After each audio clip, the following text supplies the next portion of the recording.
히브리서 13장 16절부터 19절까지 제가 읽습니다.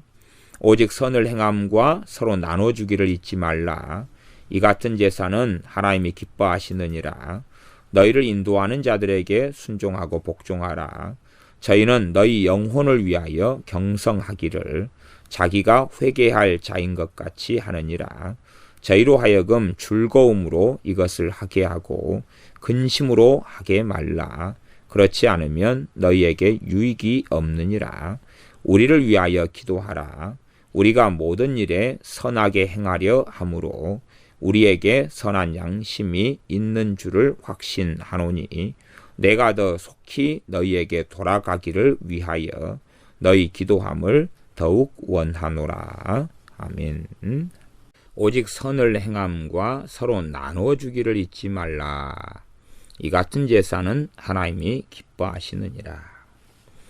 앞의 본문에 따르면 구약시대의 이 제단, 제사, 장막, 성전이 이어져 오다가 우리 주님께서 12절에 영문 밖에서, 성문 밖에서 고난을 받으셨습니다. 그리고 또한 우리는 주님의 능욕을 지고 영문 밖으로 주님께 나아가자. 그렇게 히브리서 13장 13절이 말씀했습니다. 그러면 이제 주님께서 이 영원한 제사를 자신의 피로 이루시고 그런 다음에 이제 우리에게 더 이상 제사가 필요 없냐? 그러면 제사가 우리에게 필요하다 그럽니다. 그런데 과거 구약시대의 짐승의 제사가 아니라 영원한 주님의 제사는 이루어졌기 때문에 그 다음에 이제 우리에게 요구하시는 하나님의 제사는 다른 제사라고 그럽니다. 그것이 앞에 15절에가 나와 있었습니다. 이러므로 우리가 예수님으로 말미암아 항상 찬미의 제사를 하나님께 드리자. 찬미의 제사, 찬양의 제사를 항상 드리자 그럽니다. 찬양 가운데 어찌됐든 가장 중심되는 것 중에 하나는 감사가 될 것입니다. 그래서 시편 같은 데는 찬양과 감사, 찬양 감사가 왔다 갔다 합니다. 그리고 우리가 드리는 찬양 가운데 감사 찬양이 또한 찬양 가운데 클라이맥스다라고도 말할 수가 있습니다. 그러한 찬미의 제사를 항상 하나님께 드리자. 로마서에서는 산제사를 하나님께 드려라. 그렇게 말씀하기도 합니다. 16절에는 어떤 제사가 또한 필요하냐? 그럴 때에 선을 행하는 제사가 필요하다. 선을 행하는 제사. 선을 행함과 서로 나눠주기를 잊지 말라. 이 같은 제사. 그래서 이 두 가지를 다 받는 용법이라면 선을 행하는 것. 이것이 하나님께서 받으시는 제사라고 말씀합니다. 성령의 열매상으로 한다면 양선이 됩니다. 양선, 선함. 본질적인 예수님의 형상을 닮은 사람으로서 가지고 있는 선함, 선하게 변해져 가는 그 선함. 이렇게 이제 말하고 이 선함을 가진 사람들이 행하는 것이 선을 행함이 되겠죠. 그러한 양선이 실제적으로 나타나는 그러한 삶, 선을 행하고 살아가는 삶입니다. 이것과 연결되는 것이 이 다음 본문인 18절에가 있습니다. 우리를 위하여 기도하라. 우리가 모든 일에 선하게 행하려 함으로 우리에게 선한 양심이 있는 줄을 확신하노니. 선을 행함하고 이 하나님의 종들이 가지고 있는 이 히브리서를 기록하며 하나님의 일을 감당하고 있는 종들. 저는 개인적으로 사도 바울이 히브리서의 저자라 이렇게 생각하는 관점을 가지고 있습니다만은 히브리서에서 그것을 밝히고 있지 않으니까 굳이 그것 가지고 더 말할 필요는 없겠습니다. 그러나 13장 23절에 보면 우리 형제 디모데가 놓인 것을 너희가 알라. 디모데 이야기를 하며 가까운 사람이니 특별히 이리저리 따져도 별로 그렇게 사도 바울 외에는 다른 이가 없고 또 신학자들은 사도 바울의 서신하고 논점과 논법이 좀 다르다 그러는데 제가 보는 견지에서 논법이 다른 게 아니라 같습니다. 그러니 박사님들하고 제 의견이 틀려서 이제 문제가 되는 것인데 참으로 많은 성령님의 사람들은 히브리서를 사도 바울이 저자라 이렇게 인정해 오기도 했습니다. 학자들은 소수가 인정하고 다수는 인정하지 않고 기도했던 사람들은 또 성령 충만한 종들은 다수가 인정해 왔습니다. 그래서 저는 이 저자를 사도들이다 그렇게 말하겠습니다. 이 히브리서를 기록한 하나님의 사도 혹은 사도들이 우리가 그렇게 나왔으니까요. 우리가 모든 일에 18절 선하게 행하려 함으로 우리에게 선한 양심이 있는 줄을 확신하노니. 정말 예수님의 사람들의 중심에는 선하게 행하려는 마음이 있어야 됩니다. 선하게 행하려는 마음, 해를 끼치지 않고 선하게 행하려는 마음, 그러한 마음을 가지고 있는 사람, 그 사람에게는 선한 양심이 있다 그렇게 말합니다. 그러니 예수님의 사람들에게 있어서 선한 양심이라는 것은 정말로 중요합니다. 선한 양심을 가진 사람들이 바른 방향으로 주님을 섬겨가게 됩니다. 악한 마음 또한 욕심과 탐심으로 행하는 그런 것, 또 뒤쪽으로 다른 생각, 악을 도모하는 그런 것, 남에게 해를 끼치고자 하는 마음, 또 이간하면서 높아지고자 하는 마음, 없는 것을 만들어내는 것 등등 그런 것이 아니라 모든 일에 선하게 행하려 하는 것이 있다는 것입니다. 그래서 이 하나님의 종들에게 선한 양심이 자신들에게 있는 것을 확인한다. 모든 일에 선하게 행하려 하는 것을 자신들에게 발견한다는 것입니다. 우리도 우리 안에서 선하게 행하려 하는 것을 발견해 가야 되고, 이 하나님의 종들이 정말로 주님과 닮았고 장성하다는 것은 모든 일에 선하게 행하려 한다고 말씀합니다. 실상은 우리 많은 사람들에게는 선한 양심이 주님을 닮아가는 사람들에게는 있는 것이 사실입니다. 그럼에도 불구하고 모든 일이다 그렇게 말하기는 어려울 때가 많습니다. 누군가가 내 자존심을 상하게 하고 내 의견과 다른 의견이 제시가 되고, 또한 내가 원치 않는 일을 해야 될 상황이 되고, 이런 실제적인 의견의 다툼이나 사회적 관계 속에서 충돌이 야기되고 물질적인 문제가 벌어지고 이런 일들이 벌어진다면 과연 우리가 선하게 행하려 할 것이냐 하는 것이지요. 그러나 이 참으로 주님을 닮은 주의 종들은 모든 일에 선하게 행하려 한다고 기록합니다. 이 본질적으로 이 하나님의 말씀은 이 주의 종들이 기록하고 싶어서 기록한 것이 아닙니다. 많은 학자들은요, 이 사람들을 통하여 하나님께 성경을 기록하게 하셨다. 그래서 이 사람이 저자다라고 말씀할 때도 많지만, 그리고 하나님도 저자다, 공동 저자다 그렇게 말씀할 때도 많지만, 사실은 본질적으로는 그것하고 제가 보는 관점은 많이 틀립니다.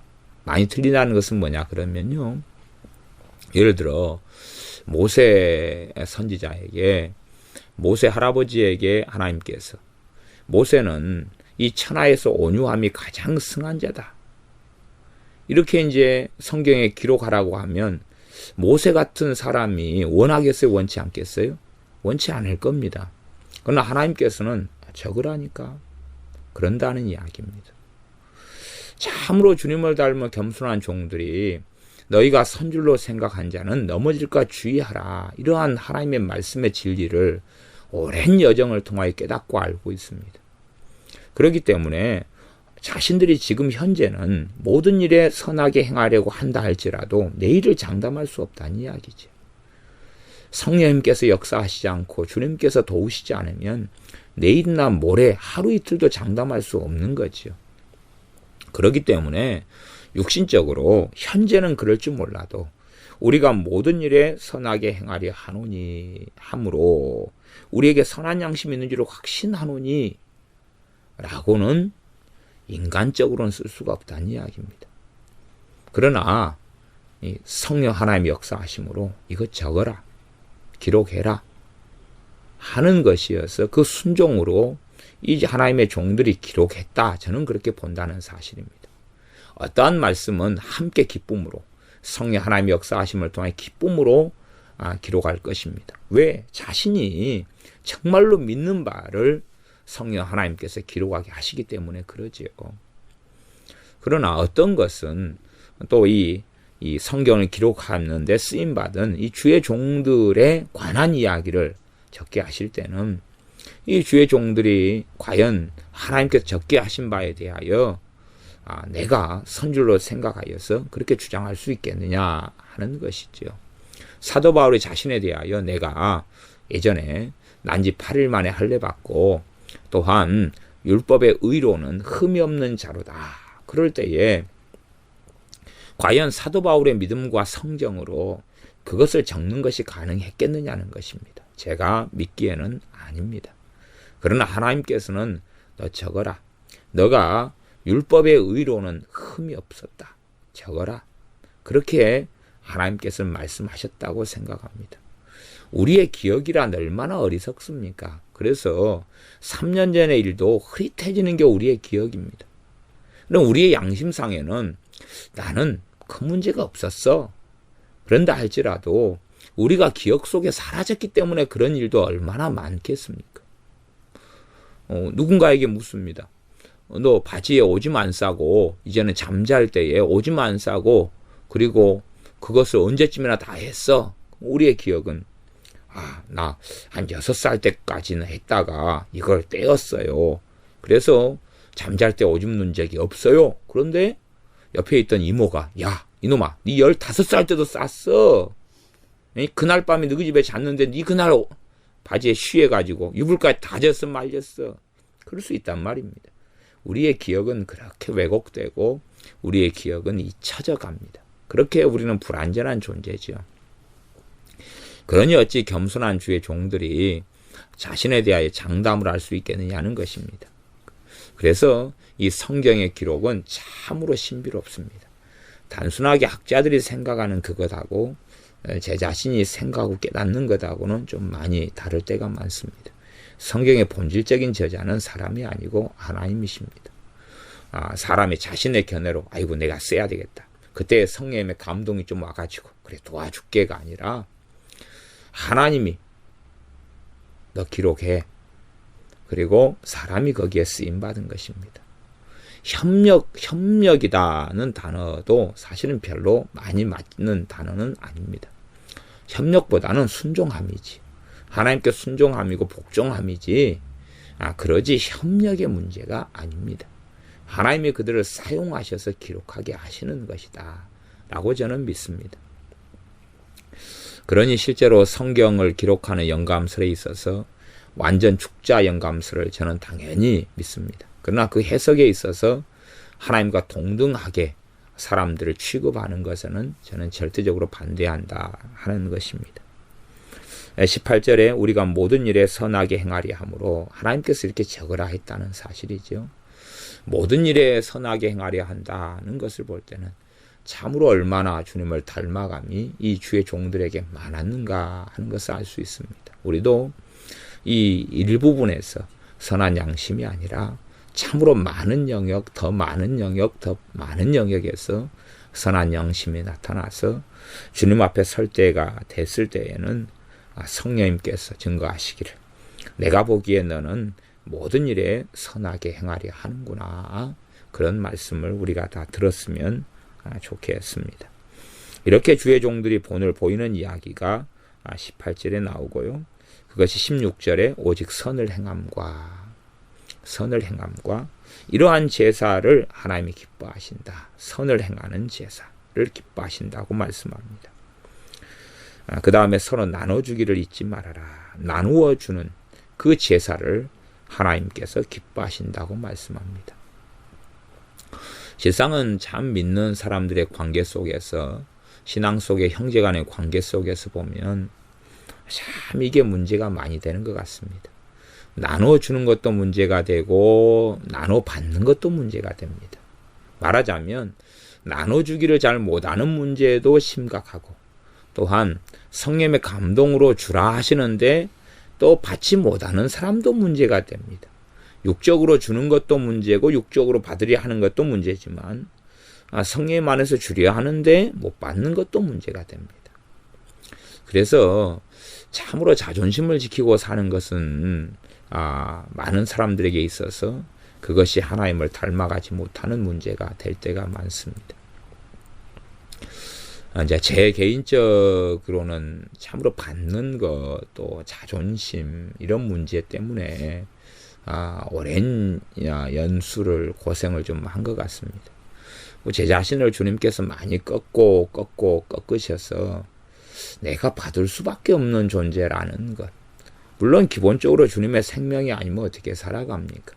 주님의 부르심이 아니면, 또한 주님께서 주신 믿음이 아니면, 주님께 주신 말씀이 아니면 어떻게 삽니까? 성령 하나님께서 역사하시지 않고는 어떻게 삽니까? 그러한 모든 것을 받고 살면서도 또 다른 자존심을 가지는 것이죠. 다른 사람 앞에서 내가 우월해지려 하고 열등한 존재가 되지 않으려 하고, 심지어는 내가 받으면 나는 열등하고 누가 주면 우월하다 생각하는 착각 속에서 살기도 합니다. 그래서 자존심을 지키는 사람은 내가 주는 사람이 될지언정 받는 사람은 안 되겠다 하는 것이죠. 그런 사람을 주님께서 연단시켜 가시려면 받는 자리 속에 그를 넣어버리셔야 마땅한 것이 될 겁니다. 그래서 참으로 받을 줄 아는 사람이 되게 하시는 것, 때로는 줄 줄 아는 사람이 되게 하시는 것. 사도 바울이나 주의 종들을 하나님께서는 그렇게 단련시켜 가셨습니다. 그래서 풍부에 처할 줄도 알고 비천에 처할 줄도 알게 하셨다는 것입니다. 풍부에 처할 줄도 안다. 부자만 되어서 많이 가져서 떵떵거려서 나눠주면 나눠줬지 꾸지는 않겠다. 아니, 꾸는 게 아니라 받지는 않겠다. 그런 것을 하나님은 허락하시지 않습니다. 그래서 사도 중에 사도라 할지라도 비천한 자리 속에 넣으시는 겁니다. 받지 않고는 못 살게 하시는 거죠. 받지 않고는 못 살게 하시는 거죠. 그러니 예수님 때문에 부자가 되려 하고 예수님 때문에 부귀영화를 누리려는 사람들이 얼마나 주님과 잘못된 길, 다른 길들을 걸어가는 것, 이것은 이상한 일이 아니게 되어집니다. 하나님께서는 하나님의 자녀들을 풍부에 처하게도 하시고요, 그 다음에 가난에 비천에 처하게도 하십니다. 그래서 자존심을 꺾고 받는 것을 훈련시키시고 연단시키시는 것입니다. 참으로 받는 것을 할 줄 모르면 형제 간에, 믿는 교우 간의 사랑과 하나됨이라는 것은 별로 없습니다. 받지 않으려는 사람들이요, 자신의 삶을 별로 나누지도 못하고 깊이 있게 소통을 이루지도 못합니다.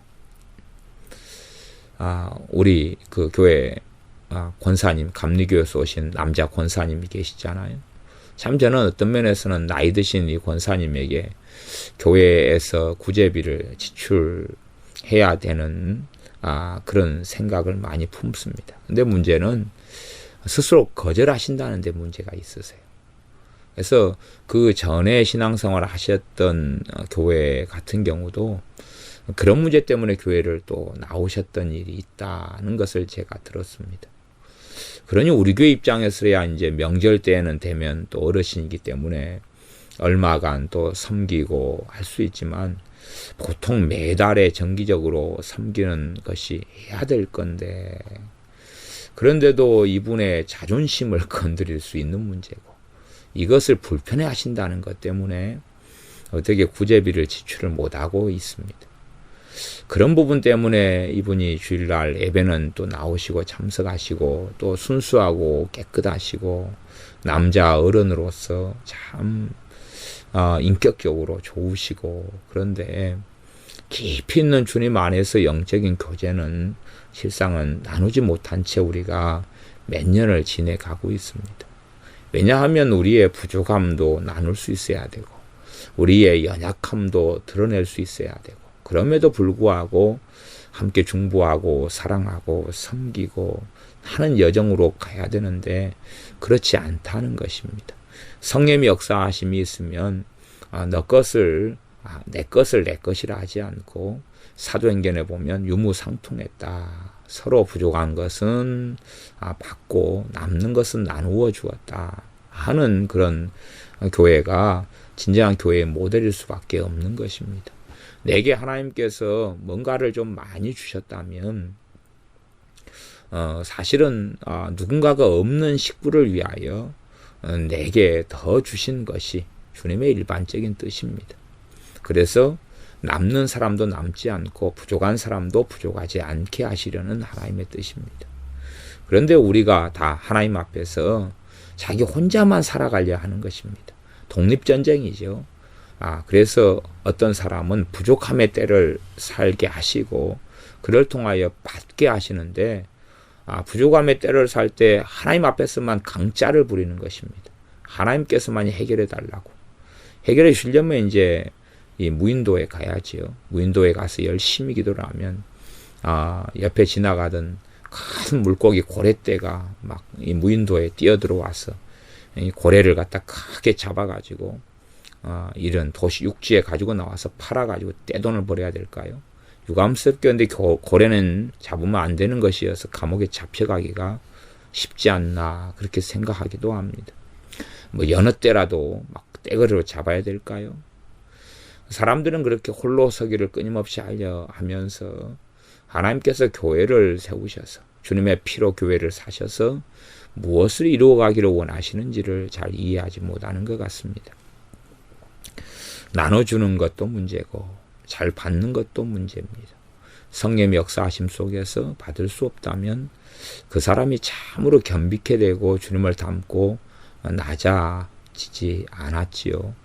주님께서는 연복계를 가지고 다니셨습니다. 그리고 성경에 보면 많은 여자들이 주님과 주님의 지자들을 수종들었다 그럽니다. 수종들었다는 말은 뭐냐 하면 필요를 공급했다는 말입니다. 그러면 생각해 보십시오. 주님께서 이 땅에 낮고 천하게 사시는 여정을 걸으셨지만 주님께서 베드로 사도에게 낚시질해라 가면은 그 물고기 한 마리 잡으면 거기 뱃속에 보면 돈 들었어. 너하고 나를 위해서 그 한 세겔 있을 텐데 반세겔씩 성견세 내라. 그런 주님께서 왜 금광을 못 발견하시겠어요? 문제는 금광을 발견하셔도 주님 땅이 아닌 게 문제가 되겠죠, 법적으로. 아니면 그냥 이 돌덩이로 떡덩이를 만드실 수 있는데 돌덩이로 금덩이 만들면 되잖아요. 최상의 연금술사가 주님 아닙니까? 이 땅의 연금술사는 다 사기꾼이라도 주님만이 진정한 연금술사이시니 돌로 빵 만드는 것이나 돌로 금 만드는 것이나 뭐가 차이가 있습니까? 그렇게 해서 필요할 때마다 돌 집어가지고 금덩이 만들고 쓰면 되는데 왜 안 하시냐 그 말입니다. 왜 안 하시냐? 아니면 과거에 과부의 어떤 기름병 같이 감람류 한 병 아니면 비싼 기름 향유 같은 거 사가지고 떨어질 때마다 솥단지 가져와 빌려와 그래가 밖에서 빌려와 그래가지고 펑펑펑 부어가지고 팔면 되지 않습니까? 근데 왜 섬기는 사람들의 헌금을 가지고 그렇게 공생의 많은 시간들을 사시냐 하는 것입니다. 그러한 것을 이해하지 못하고 깨닫지 못하면 참으로 어리석은 사람들이 될 수밖에 없습니다. 서로 나눠주기를 잊지 말라. 그런 제사를 하나님이 기뻐하신다. 아니 받는 사람이 있어야 나눠줄 수가 있죠. 받는 사람이 없으니 이제 돈을 건물 옥상으로 올라가서 종이비행기로 돈을 접어서 땅을 향해 날려야 되죠. 먼저 줍는 사람이 임자고 아니면 높은 아파트 한 25층 꼭대기 옥상으로 올라가 가지고 거기에서 돈을 접어 가지고 날려야 될지 모르겠습니다. 그런데 서로 나눠주기는 서로라는 단어가 쓰이는 것은 기본적으로 주님의 피로 산 교회를 이야기할 때 쓰는 단어입니다. 그냥 세상 사람들을 이야기하기보다는 서로 사랑하라 할 때 그 서로가 들어가는 것은 형제, 주님 안에서 하나 된 형제를 이야기하는 것입니다. 나눠주기를 잊지 말라. 이런 제사를 하나님이 기뻐하신다. 그러면 나눠주기를 잊지 말라. 그런 제사를 기뻐하신다는 이야기는 성령의 역사하심 속에서 나눠주라는 것 아닙니까? 누군가에게 주라는 거지요. 그러면 누군가에게는 반대로 거꾸로 무슨 말씀이겠습니까? 받으라는 거지요. 그것이 이제 참 문제가 많이 되기도 합니다. 그래서 잘 주고 그 다음에 잘 받고 그러면서 열등감도 없고 우월감도 없고 그리고 수치심도 없고 자존심 상함도 없고 오히려 감사하고 사랑하고 제가 믿음의 여정을 함께 하면서 이 참 성품도 좋고 믿음도 좋고 그런데 이제 누군가 이 참 필요할 때 나눠 받으면 그걸 감당하지 못한 사람들 참 많이 봤습니다. 볼 때마다 이제 뭐라 그럴까요? 이 받았어요. 누군가에게 예를 들어서 한 돈 10만 원을 받았어요. 받았어요.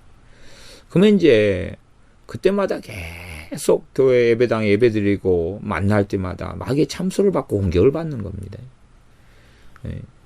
자존심 상해하는 것입니다. 신경을 쓰는 것입니다.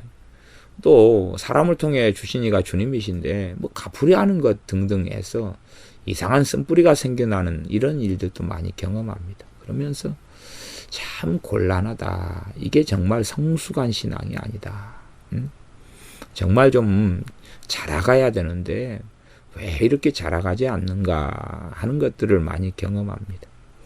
그러니 참으로 뭐 우리 교회에서야 그런 문제가 좀 덜하고 개인적인 문제일 뿐입니다만은 제가 많은 교회들의 신앙생활을 하면서 그런 문제들을 많이 봐왔다는 것입니다. 성령님께서 하나 되게 하신 것, 한 가족이라는 것을 이해를 못하는 거지요. 가족이라는 것을. 그걸 깨닫고 알지를 못하는 것입니다. 이제 17절이 등장합니다. 17절은 많은 사람들에게 걸림돌이 되는 말씀 가운데 하나고 꽤 이 본문 자체로서는 난해한 본문은 아닙니다. 아닌데 이 굉장히 이게 많은 사람의 걸림돌이 되고 많은 사람에게 함정이 되고 올무가 되고 많은 사람에게 놀라운 축복이 되는 말씀이 17절이 됩니다. 그래서 아무나 갖다가 들어 써가지고 심각한 문제를 야기하는 구절이기도 하고 잘 깨닫고 알면 좋은 구절이 되기도 하고 또 잘못 쓰이게 되면 심각한 함정이 되어서 심지어는 영원한 지옥 구덩이로 떨어뜨려 버릴 수도 있다는 사실입니다. 17절이 그래서 참 어려운 구절입니다. 말씀의 내용은 쉬운데요. 실제로는 아주 어려운 구절이 됩니다.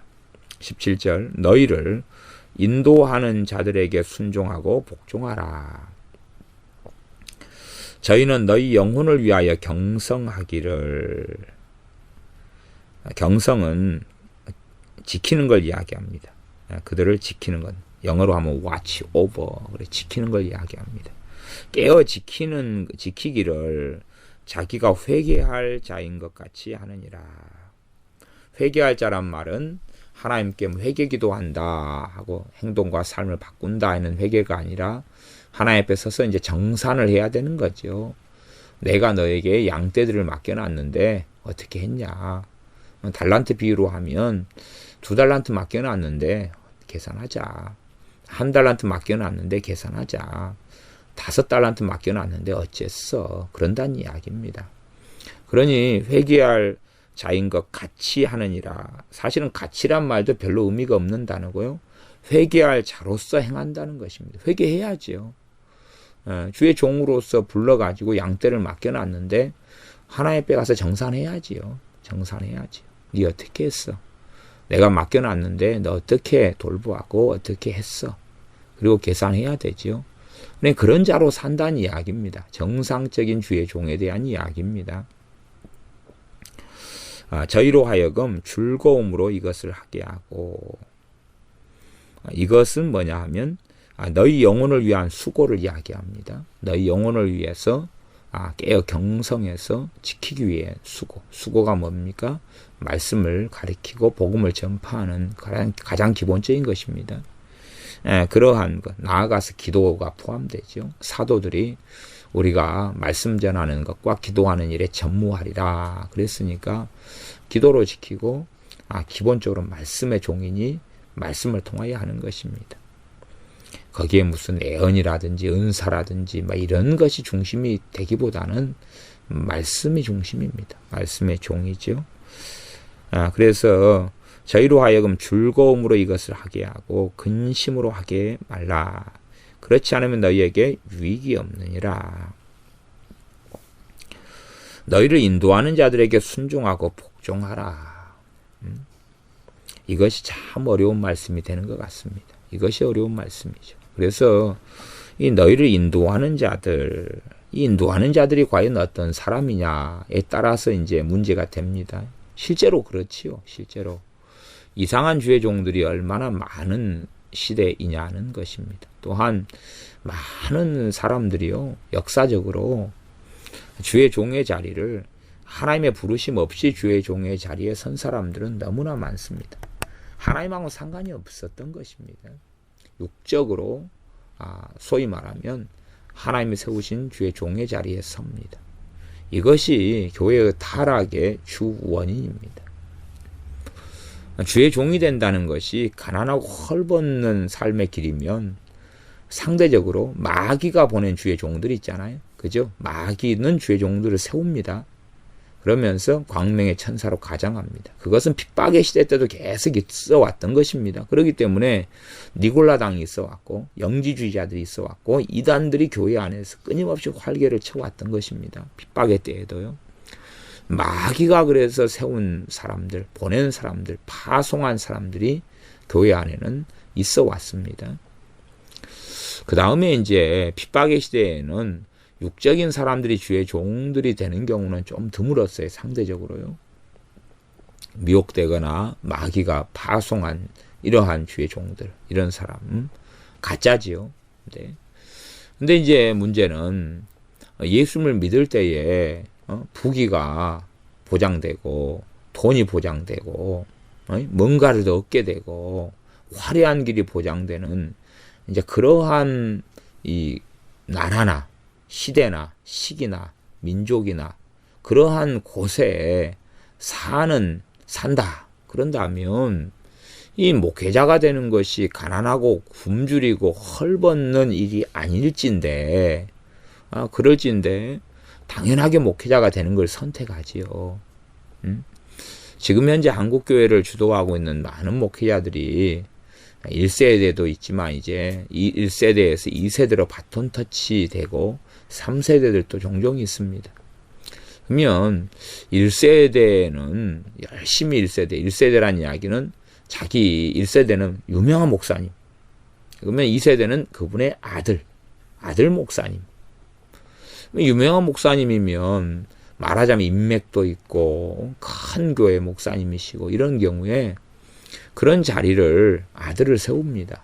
세우거나 그 인맥을 이용하고 또 큰 교회 헌금을 이용해서 큰 교회를 차려주지요. 물론 그런 사람들 가운데서 하나님이 부르신 주의 종들이 있는 게 사실입니다만은 큰 교회 목회자가 된다는 것 자체부터가 실상은 돈방석에 앉는 일입니다. 명예가 있고 명성이 있고 돈방석에 앉는 일입니다.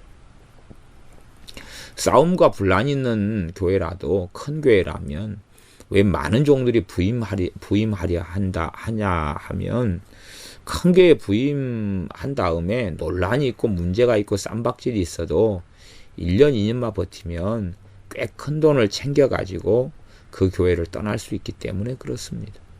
사실상은 그러한 심각한 문제들 때문에 이 주의 종의 자리에 실상은 육적인 사람들이 많이 파고 들어왔습니다. 왜 교회가 타락해서 말도 안 되게 로마 가톨릭이 되어버리고 말았느냐. 그것은 과거에 이 콘스탄틴의 로마 황제가 기독교 공인한 이후에요. 100년 한 200년 흘러가면서 이 로마가 기독교를 공인했기 때문에 로마에 있는 교회가 기득권을 가진 중심 교회가 되었습니다. 말하자면 전 세계에 있는 교회들을 대표하는 교회가 됐고 돈을 가진 교회가 됐고 권력을 가진 교회가 됐습니다. 돈과 권력을 목회자들이 가지게 됐다는 이야기입니다. 주교들이 가지게 됐다는 이야기예요.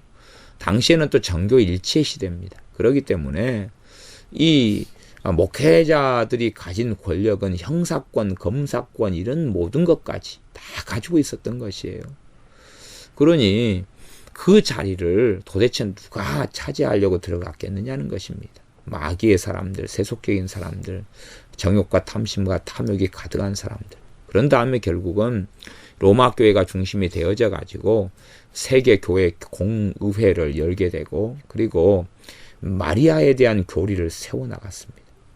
마리아의 무죄 잉태설, 마리아의 중보 기도를 받는 그런 위치부터 마리아가 성모다는 선언의 교리들 만들어가면서, 그러면서 50년, 100년, 200년 흘러가면서 이제는 완벽히 잘못된 교리들이 이 모든 교회들을 장악해버리고 말았습니다. 그러면서 이제 타락하고 변질된 이교인 로마 가톨릭이 튀어나온 것입니다. 한순간에 그리 된 건 아닙니다. 그러면서 암흑기 속에 하나님 말씀을 수장시켜버리고 못 보게 하고 본인들마다 화형시키고 죽여버리는, 심지어는 주일날 예배 안 드렸다 해서 주일 성수 안 했다 그래가지고 목 베이고 고문하고 죽여버리는 이런 일들로 인해 죽임당한 사람은 가볍게 그냥 상상할 수 없는 그러한 수치가 넘어서는 것은 이미 다 역사적인 자료들로 증언되고 있는 것입니다. 뭐 수십만 수백만 단위까지 이를 정도까지 말까지 나오기도 합니다. 상상을 불허합니다. 그래서 이러한 괴물 같은 몬스터가 거의 1000년의 시간을 이어오고, 지금도 전 세계 인구 가운데 10억이 넘는 사람이 로마 가톨릭에 빠져 있고 그 속에서 살아갑니다. 너희를 인도하는 자들에게 순종하고 복종하라. 그러면 과거 한 6세기 이 교회가 타락의 이 분기점, 아예 배교의 분기점으로 이르는 그러한 때로 돌아간다면, 그래서 잘못된 교리들이 이제 목회자들이 모여서 회의를 한다 그 말입니다. 당시에 이 교회의 중심지가 크게 한 5군데가 있었는데, 그 중에 하나가 로마라든지 콘스탄틴이라든지 안디옥이라든지 예루살렘이라든지, 그러면서 이제 시대가 흘러가면서 중심지가 쇠퇴하고 강화되고 왔다 갔다 해왔습니다. 그러한 5군데 지역에서 이제 큰 목회자들을 배출하고 파송하고, 그래서 대표자들이 모여서 공예를 하면서 교리들을 확립해 나갔다는 것입니다.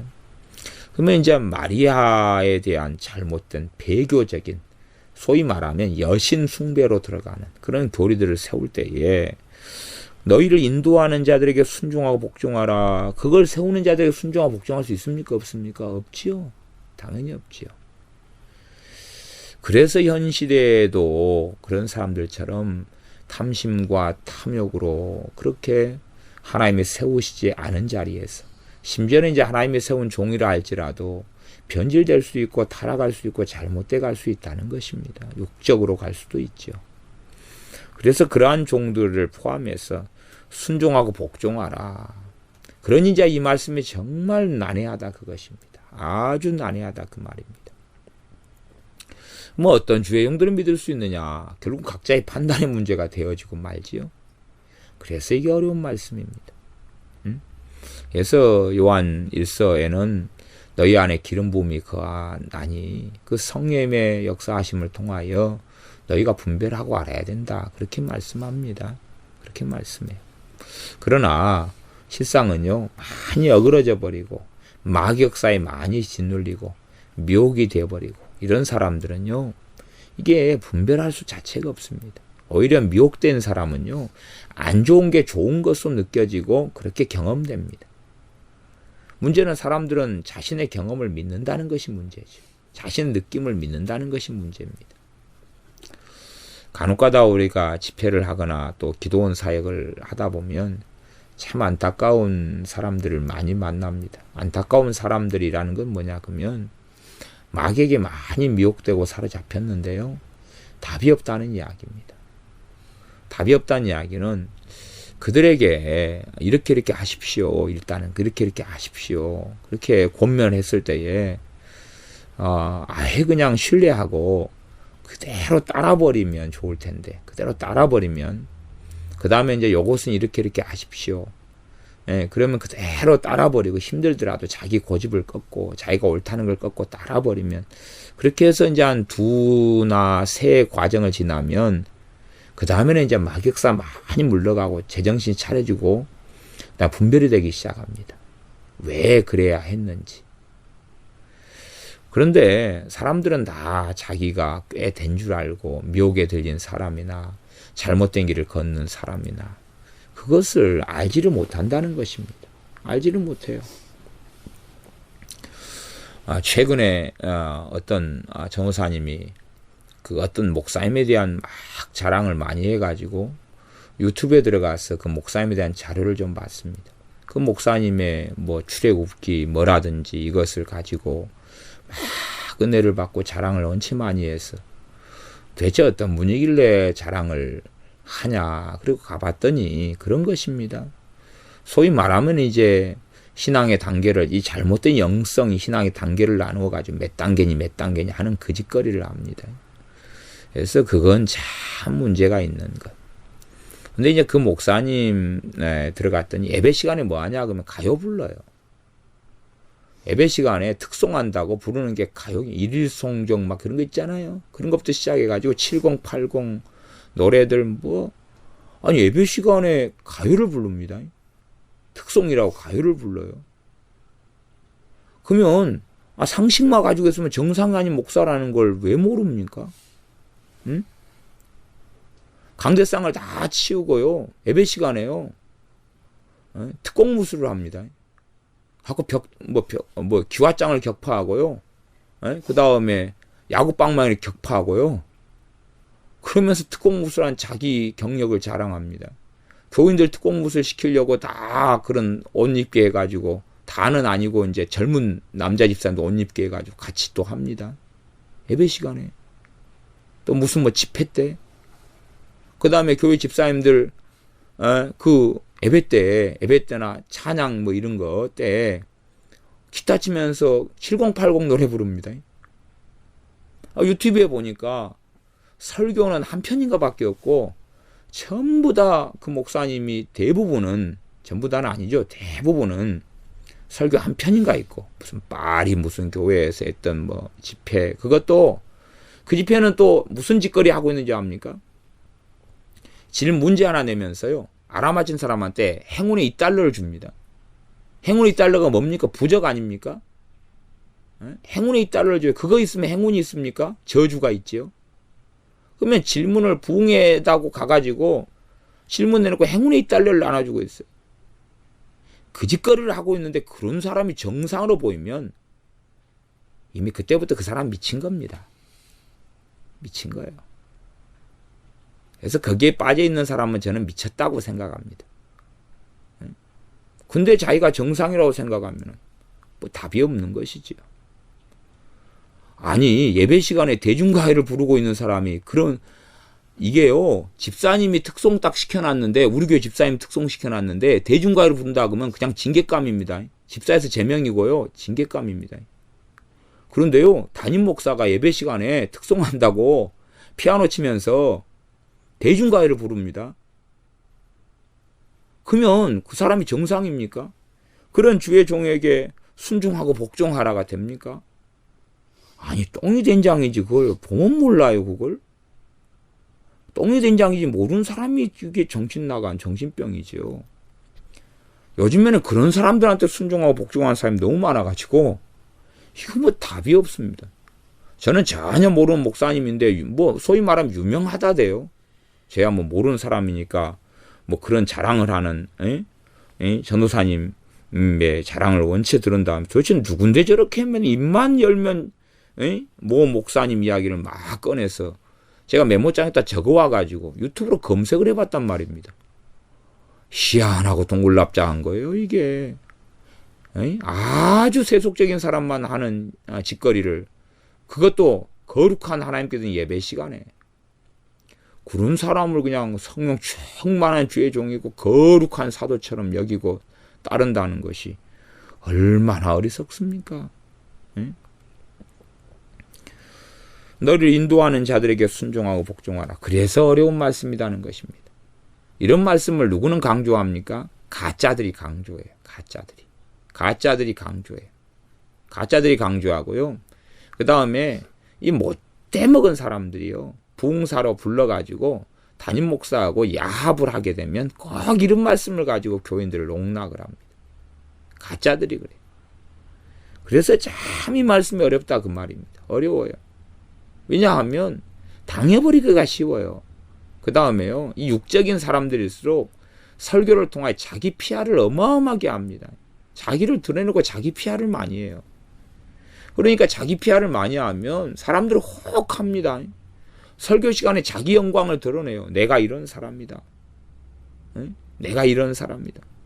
그러니까 그 얼마 전에 그 양반도 부흥회 설교 딱 한 편 있는 거 들어보니까 자기가 특공 무술을 비가 오나 눈이 오나 10년을 작정했기 때문에 지난 5년 동안에 한 번도 빠짐없이 참여했다.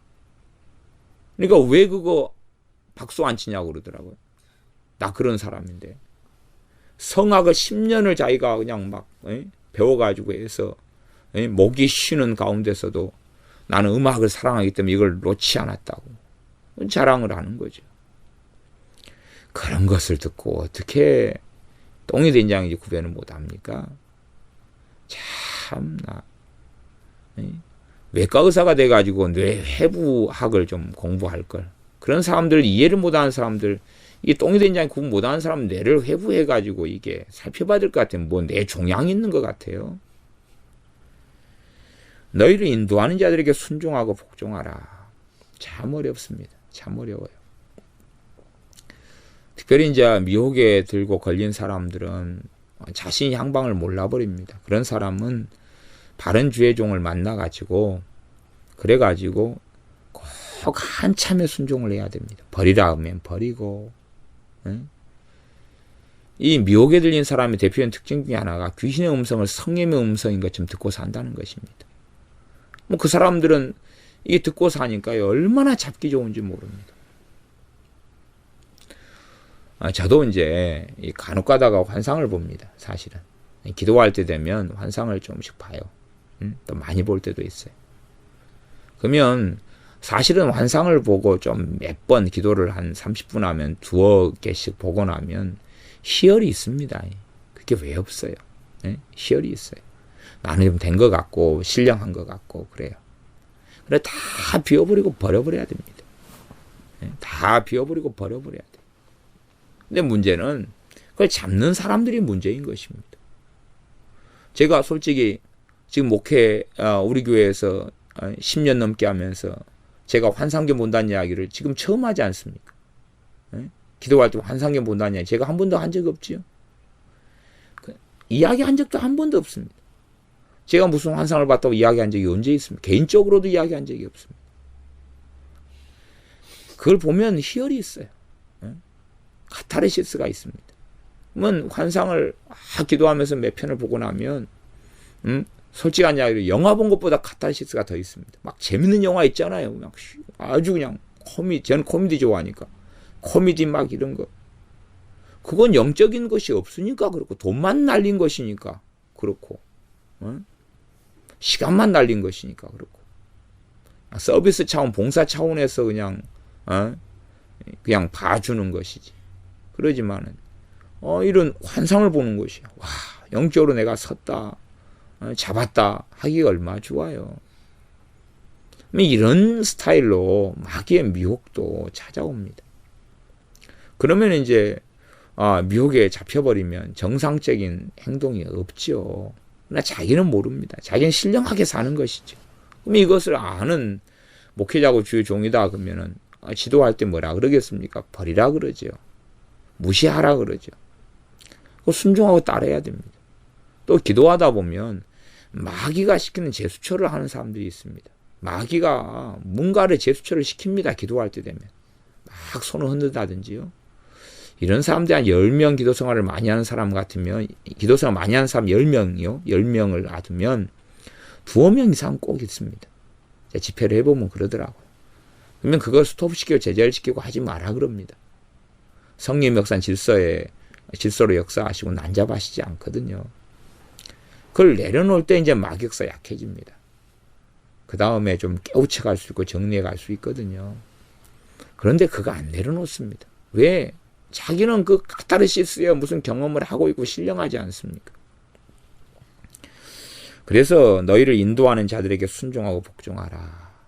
어떤 사람에게 생명의 말씀이 될 것이고 어떤 사람에게는 멸망으로 가는 말씀이 될 것입니다. 누군가를 분별하지 못한다면. 그렇기 때문에 주의 종을 어떻게 만나는가 하는 것은 참 중요합니다. 당연히 감사한 것은요, 민주주의 사회입니다. 주의 종을 누가 법적으로 너는 어느 교회에 다녀야 돼 라고 제재된 적이 어디 있습니까? 없으니까요. 책임을 자기가 져야 됩니다.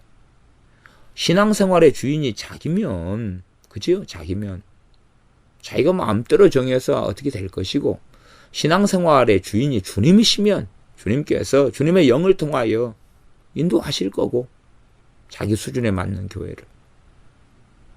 그러니 뭐 나중에 주님 앞에 핑계치는 못할 겁니다. 반드시 핑계치는 못할 겁니다. 너희를 인도하는 자들에게 순종하고 복종하라. 참 어려운 말씀입니다. 저희는 너희 영혼을 위하여 경성하기를, 이 이제 인도하는 주의 종들에 대해서, 말하자면 순종하고 복종해야 될 주의 종들에 대하여 얼마간 설명하고 있습니다. 얼마간 설명하고 있는데, 그 설명이 일단은 그래도 17절 18절까지 간다, 이렇게 볼 수 있겠습니다.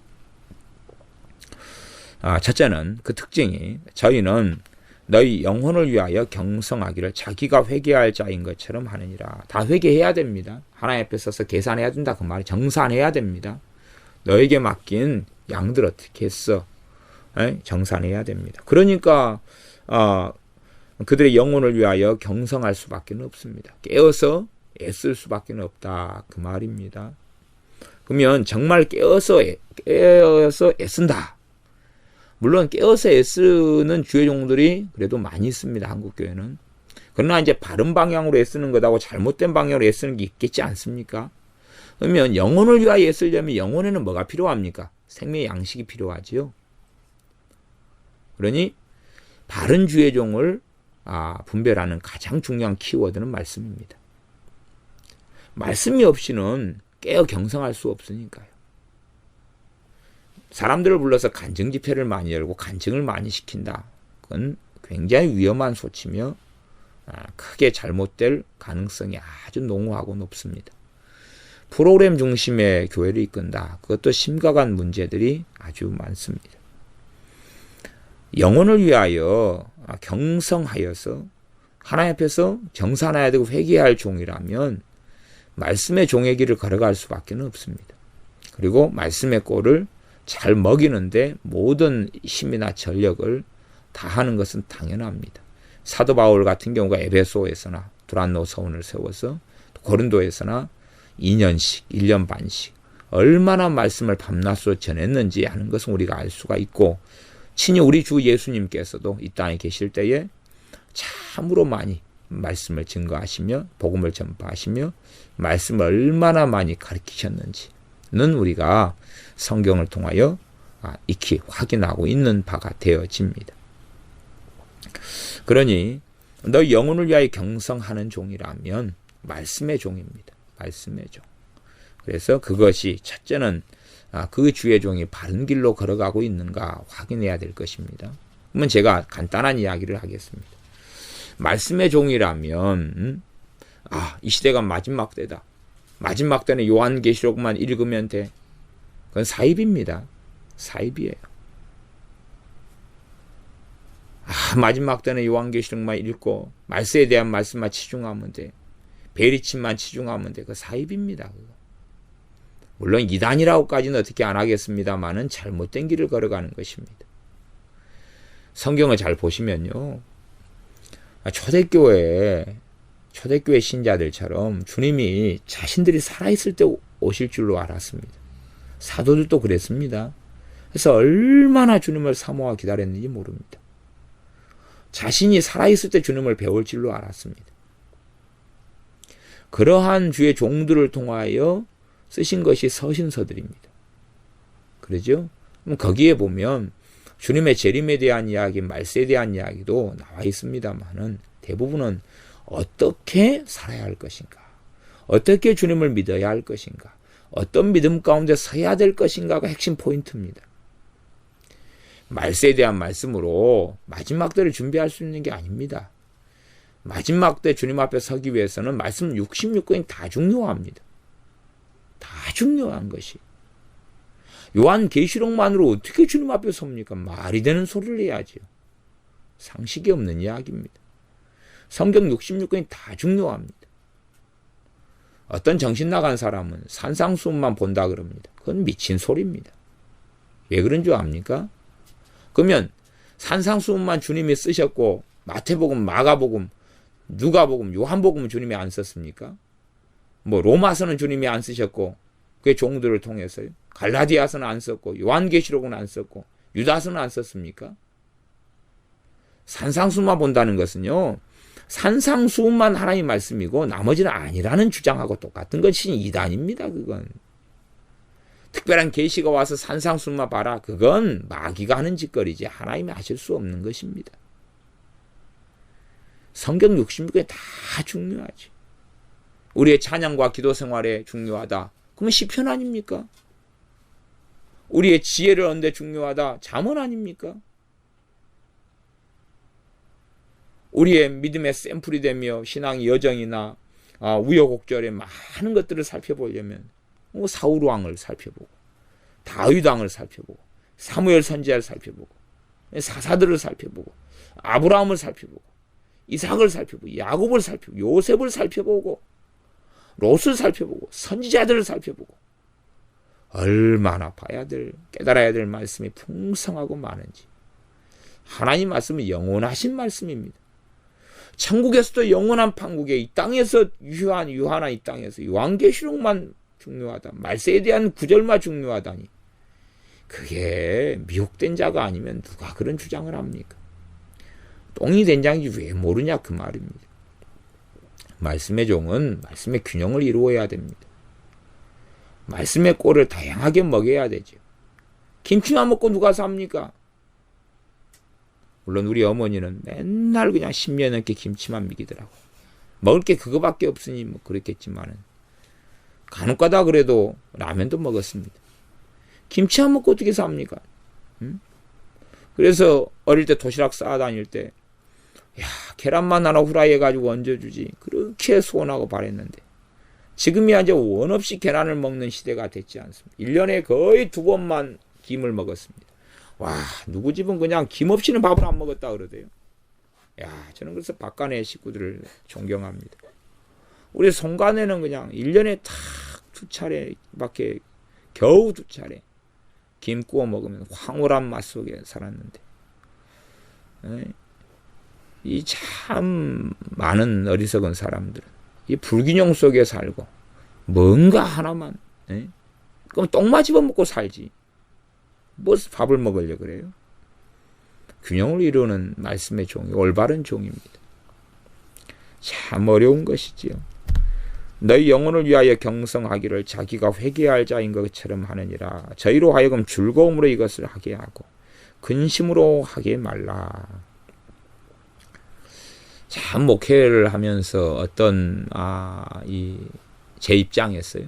제 입장에서 어떤 사람을 섬기고 사랑하는 것은 참 즐거움이 되고 어떤 사람을 사랑하고 섬기는 것은 근심이 되고 참 이런 경우들을 많이 경험합니다. 그냥 제 입장입니다. 제 입장에서.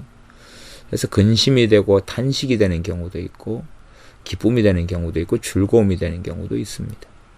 그래서 즐거움이 되는 사람들과 근심이 되는 사람들 그냥 제가 목회를 하고 제가 돌보고 기도하고 말씀 가르치고 섬겨야 하는데도 그런 두 종류의 사람으로 나눠지더라고요. 실제로. 제가 목회를 하기 전까지는 그런 것을 잘 모르고 또 전도사로 일할 때도 별로 그걸 잘 몰랐는데 목회를 하게 된 다음에는 이제 많이 경험하게 되는 일입니다. 근데 그 일이 이제 이 말씀에 좀 나와 있네요. 그렇게 너희 영혼을 위한 수고를 하는 그러한 주의 종들로 하여금 즐거움으로 그 영혼에 대한 수고를 하게 하라. 그런 말씀입니다. 즐거움으로 하게 하라. 근심으로 하게 하지 말라. 그렇지 않으면 너희에게 유익이 없느니라. 참 마지막에는 좀 심각한 이런 경고의 말씀을 합니다. 너희에게 유익이 없다. 그러면 근심으로 하게 한다 그 말은 근심을 끼친다는 이야기죠. 그러면 이 사람이 근심을 끼친다 이런 사람이 말씀 은혜를 받습니까? 못 받습니까? 못 받지요. 그러니 결국은 그 교회에서 신앙생활 하는 동안에 그 주의 종을 통해서는 유익을 얻지 못한다는 이야기입니다. 여기에서 내가 근심으로 하게 하지 말라 그 말은 근심케 하는 사람은 뭘로 바꿔야 된다는 이야기입니까? 즐거움으로 이렇게 목회를 할 수 있는 사람으로 바꿔야 한다는 이야기입니다. 그래야지만이 말씀 은혜가 되고 그 다음에 그 자신의 영혼의 유익이 찾아온다. 그런 말씀이 되어집니다. 그래서 교회를 선택할 때도 가깝다고 선택하면 안 되고요. 참 어리석습니다. 그러면은 여자가 시집 갈 때에 결혼할 때에 주변에 가까운 남자 선택해서 결혼할 겁니까? 그럼 간단하지요. 집 밖에 나가세요. 처녀들은.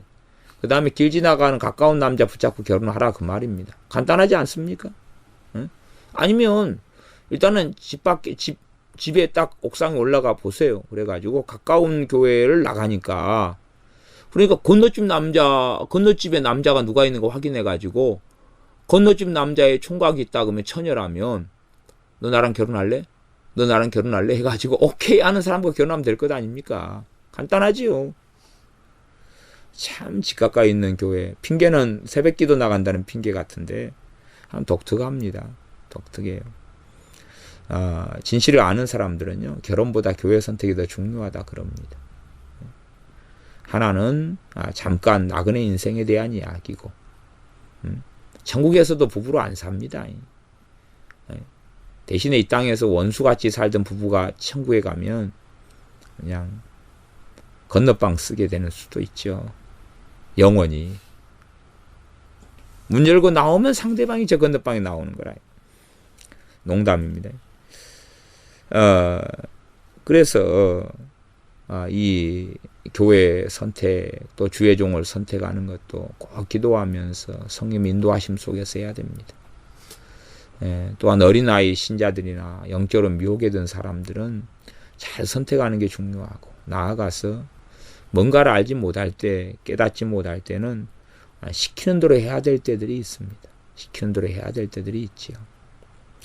그래야지만이 심각한 문제를 해결할 때들이 참 많습니다.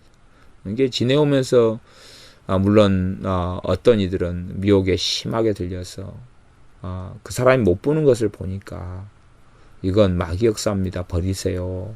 근데 자기에게는 성령 역사처럼 보인다 그 말이죠. 그러나 버린 사람들이 있었고요. 그 다음에 어떤 사람들은 안 버린 사람들이 또 있었습니다. 안 버린 사람들이 더 많았습니다. 버린 사람보다.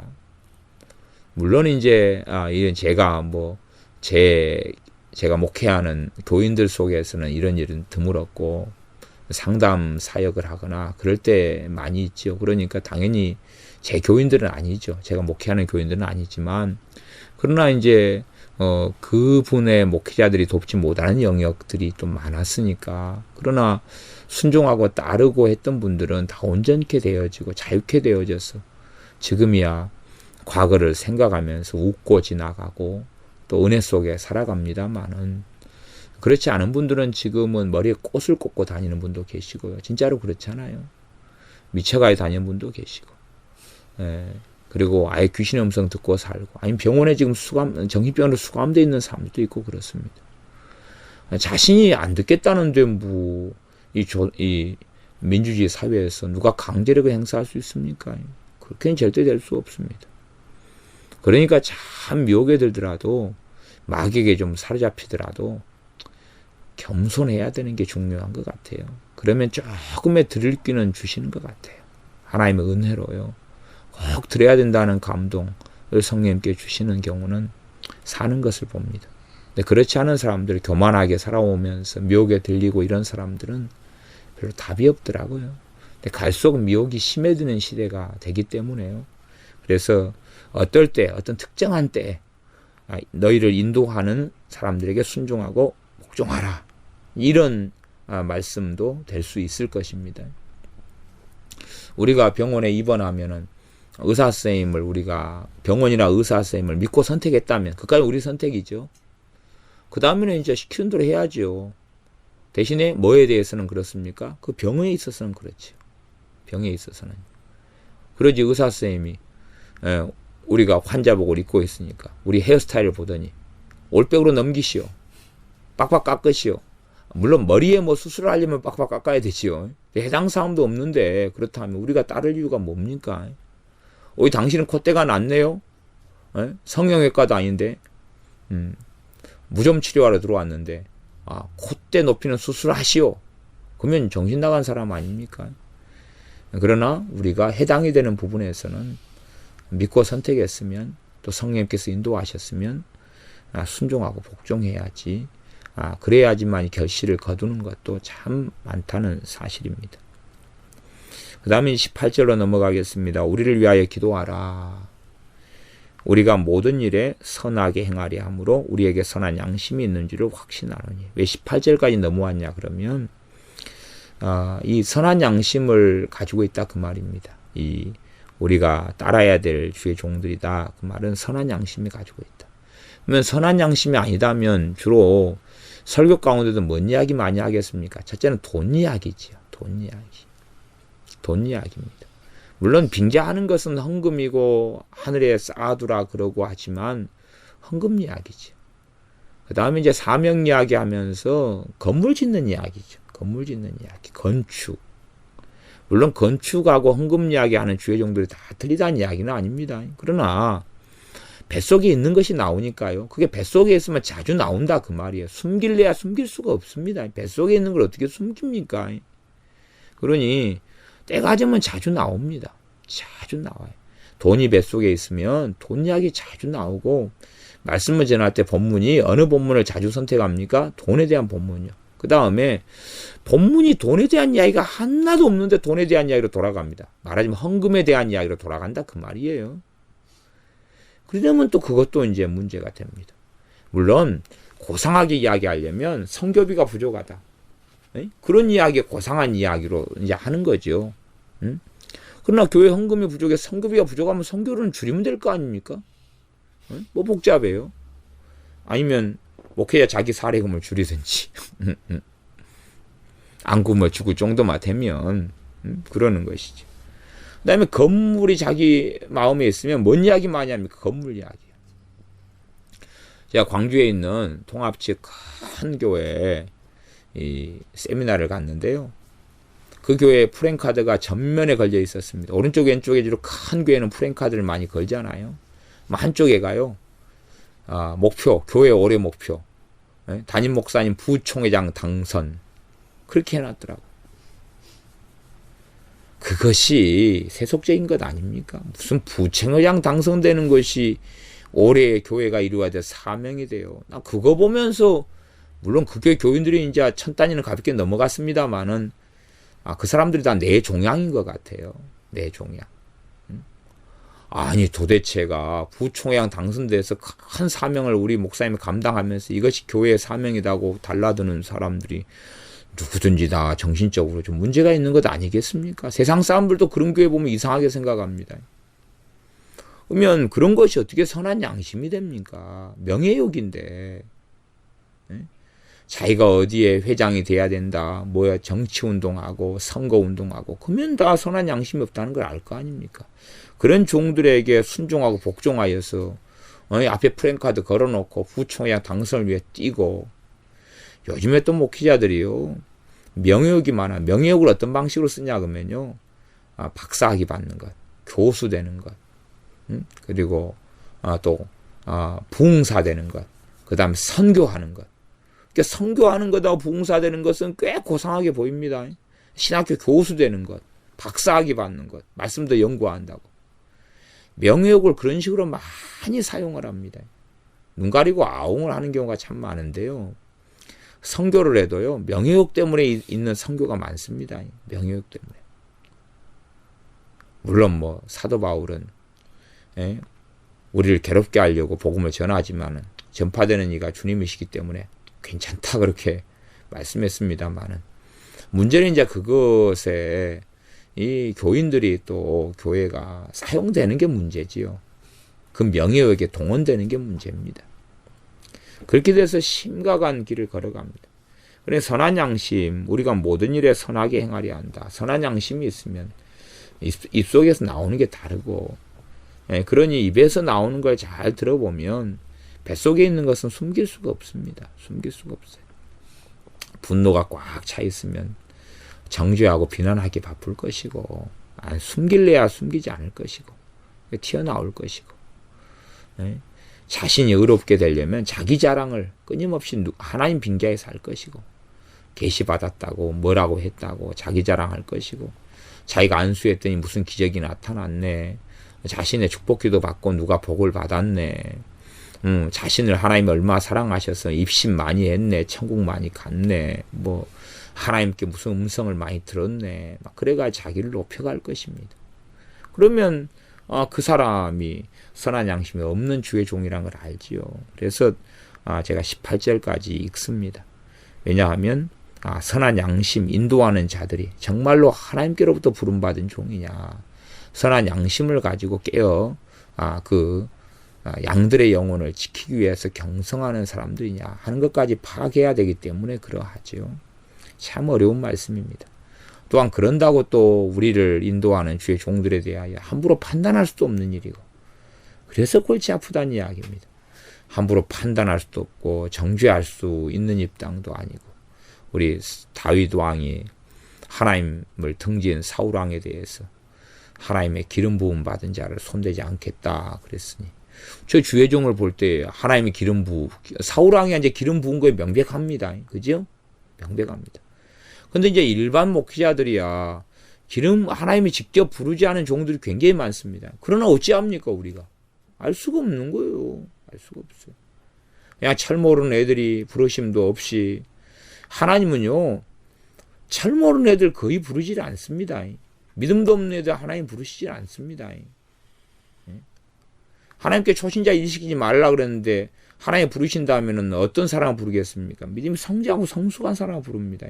어느 정도 우리가 된 사람을 부릅니다. 하나님이요.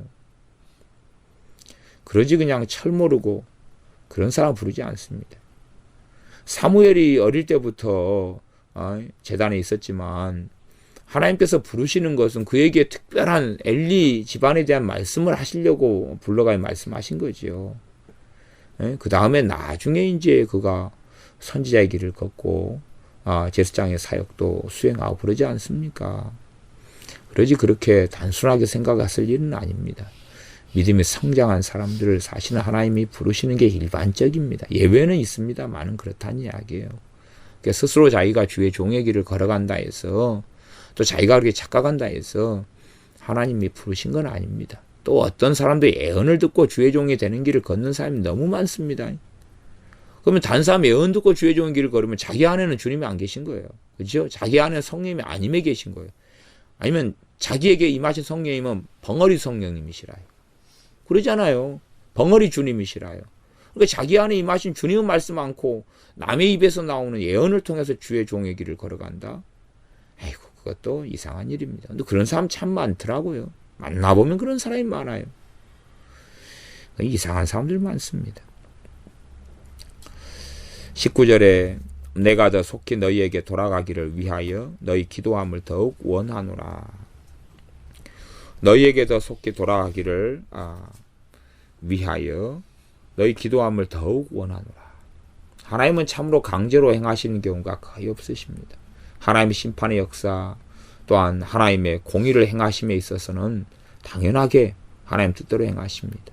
그러나 사람들에게 은혜 주시는 측면에서는 이 하나님의 전폭적인 은혜의 측면하고, 그 다음에 이 말하자면 불가항력적인 측면하고 가항적인 측면, 은혜에 저항할 수 있는 측면 두 가지가 다 존재합니다. 주님께서 2000년 전에 오신 최고의 은혜는 우리가 저항할 수 없었습니다. 하나님이 사랑하셔서 우리 주변 사람을 통하여, 심지어 가족을 통하여 우리에게 복음을 듣게 하시는 것은 불가항력이었습니다. 저항할 수 없었습니다. 그러나 이제 주님의 은혜에 대하여서는 우리가 얼마든지 저항할 수 있습니다. 내가 너희에게 평안을 주노라. 주님께서 주님의 자녀들에게 평안을 주시고 계시는데 우리는 근심을 선택할 수도 있고 우울을 받아들이며 절망 속에 들어갈 수 있다는 이야기입니다. 주님의 평안을 거부한 채로요. 주님께서 우리에게 거룩함이 되십니다. 그러나 우리가 불의를 선택하고 그 길을 걸어갈 수 있다는 이야기입니다. 그래서 이 주의 종들은 너희 기도함을 더욱 원하노라 그럽니다. 이 히브리서를 받는 이 하나님의 자녀들, 말하자면 교회가 이 주의 종들이 자신에게 와서 말씀을 전하고 다시 함께하고 인도해 주기를 하나님께 기도해야 된다는 이야기입니다.